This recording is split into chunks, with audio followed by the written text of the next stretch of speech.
Products are in both the multiplication table for 5 and the multiplication for 10? कौन सी ऐसी product हैं जो 5 और 10 दोनों की टेबल में आती हैं? तो ये सब हैं.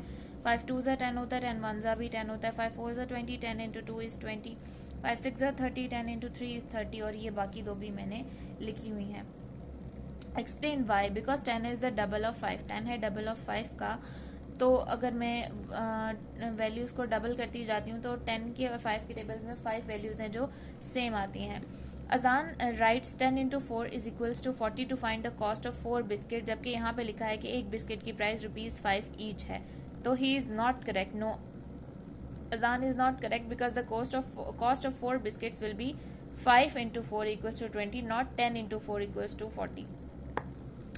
Sophia writes 10 into 7 equals to 70 to find the cost of 7 cakes. Is she correct? Yes, she is correct. क्योंकि 10 रुपीज़ ईच केक की प्राइस है और टोटल 7 केक्स हैं, तो इन्हीं दोनों को मल्टीप्लाई करके हमारे पास टोटल कॉस्ट आ जाएगी cakes. Put the statements in order to find their value from smallest to greatest. सबसे स्मॉलेस्ट 1 इंटू 7 7, 2 6 ज़ार 12.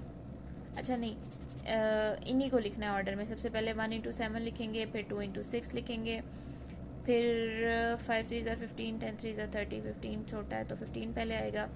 स्मॉलेस्ट टू ग्रेटेस्ट जा रहे हैं ना हम. उससे बड़ा कौन सा है जी? ये 5 4 ज़ा 20, उससे बड़ा है. फिर 10 3 ज़ा 30, इससे बड़ा है. और सबसे बड़ा है 10 इंटू 5 50.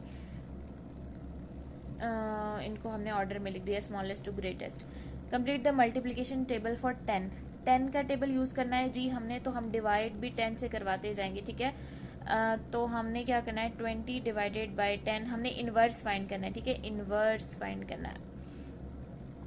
तो 10 के नहीं, बल्कि इनवर्स तो नहीं, इसमें फाइंड करना है 10 के डिवीजन फैक्ट्स लिखने हैं. मल्टीप्लिकेशन फैक्ट्स गिवन है, डिवीजन फैक्ट्स लिखने हैं, तो 10 से ही डिवाइड करते जाना है. 20 divided by 10 2, 30 sorry divided by 10 3, 30 divided by 10 3, 40 divided by 10 4.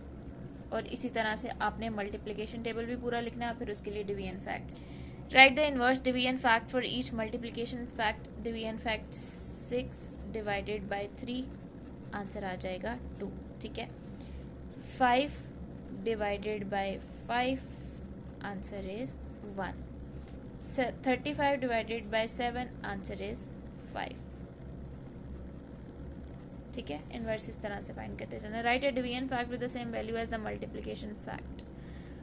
अच्छा, मल्टीप्लिकेशन फैक्ट की जो वैल्यू आएगी, यानी 5 इंटू 2 10, मुझे इसी का डिवीजन फैक्ट लिखना है, ना कि मैंने उठा के लिख देना है 5 डिवाइडेड बाई 2.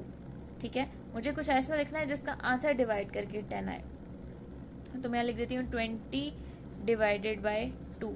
इसका भी आंसर 10 है और इसका भी आंसर 10 है. अब ये खैर इसमें बच्चे को थोड़ा सा दिमाग लगाना पड़ेगा.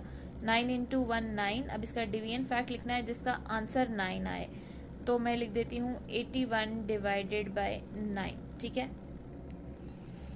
Right a multiplication fact and division and the inverse division fact for each picture.